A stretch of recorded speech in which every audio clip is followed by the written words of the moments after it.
What's going on YouTube? Welcome back to another video at JDH Aquatics, where we talk about anything aquariums related.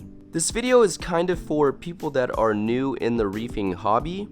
However, it can also be for people that might be experiencing the new tank syndrome for the first time. And this new tank syndrome typically comes within the first year of setting up your tank because the bacteria colonies are not that mature yet.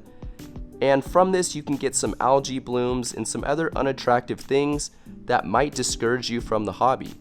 And if you are thinking about breaking down your tank and getting out of the hobby, just give it one more year and do it for me, because I promise that things can definitely change after that first year. A lot of these unattractive issues come within the first 6 months of setting up your tank.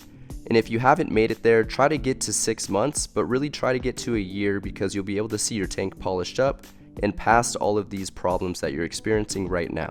Some of these issues can include diatoms, dinos, cyanobacteria, hair algae, a lot of different forms of algae, and this is because the beneficial bacteria colonies that are in your new tanks are not mature yet. So the reason why I tell people to wait a year, at least from my experience, is once you hit that threshold, your beneficial bacteria colony is typically mature enough so that you don't have any crazy algae blooms going on in your tank. Now, there's obviously exceptions to this. If you have an excess of fish or you're putting in too much food, you can have some form of an algae bloom, especially if you've got too much light over the tank and just too much nutrients in there.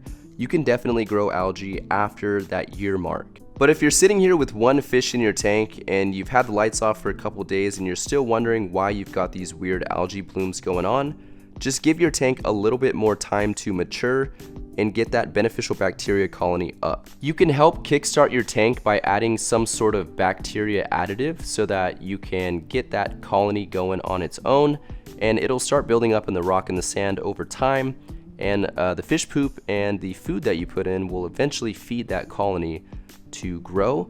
But for the first few months, it's going to be small. Both of the aquariums that we have here went through the new tank syndrome and kind of that ugly stage for the first few months. The 38 gallon that we have set up has been set up for a little over a year now, while the 20 gallon is just under a year. So they're both, at that mature stage where there shouldn't be too much algae growing inside of the tank.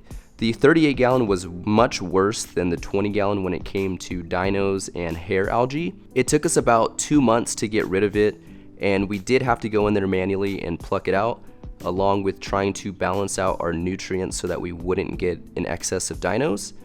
And in the 20 gallon, we're just now starting to see a lift or a rise of the algae. We don't have too much in there anymore. There's a little bit on those toadstools there, but it was covering the sand bed completely. We had cyanobacteria in there, and it didn't look the best for a while, but it is starting to clear up now finally.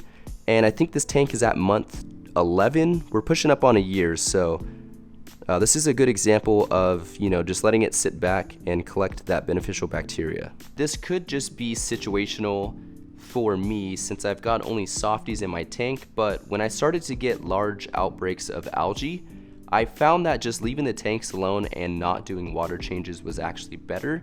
And I think this was allowing the tank to sort out and balance out the nutrients on its own. Having too little nutrients allowed all of the dinoflagellants to pop up in the tank. But of course, having an excess of nutrients brought in hair algae and bubble algae and other forms of algae that I didn't want in the tank. So I think allowing the tank to kind of just sort itself out and figure out the nutrients on its own kind of worked for me.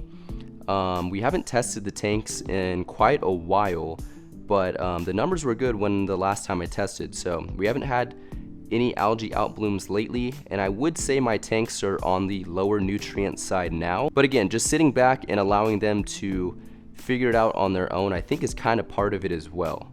I think a big important step if you are going to do that, which is what I did, is to test your tank when you're not doing your water changes, because you need to see what your parameters are at. You can't just let things kind of ride on their own and not know what's going on, because something could be going left and you need to look out for it. So make sure that you're testing for your phosphates, nitrates, nitrites, and even ammonias after a certain point. But yeah, test your water and make sure that everything is okay. And maybe it's not even an algae outbreak that makes you want to get out of the hobby. Even if you're experiencing trouble keeping corals alive, that can be quite discouraging as well. I think a lot of people jump into throwing coral in their tank too soon, and it ends up shriveling up or dissolving away, and again, that's just incredibly discouraging, losing something that was so beautiful and probably expensive. So if you are experiencing that, I would again test your water and make sure that your parameters are correct, and even start with a piece of coral that is easy to keep or known to be easy to keep, such as softies. It will boost your confidence up a little bit, being able to keep that alive and keep it growing. And then you can work your way up to the more flowy LPS and even harder SPS if that's what you want to do. And the biggest key to all of this is patience. Don't rush into putting things into your tank, and if it's not working out right away, don't just throw it away and assume that it's not going to work.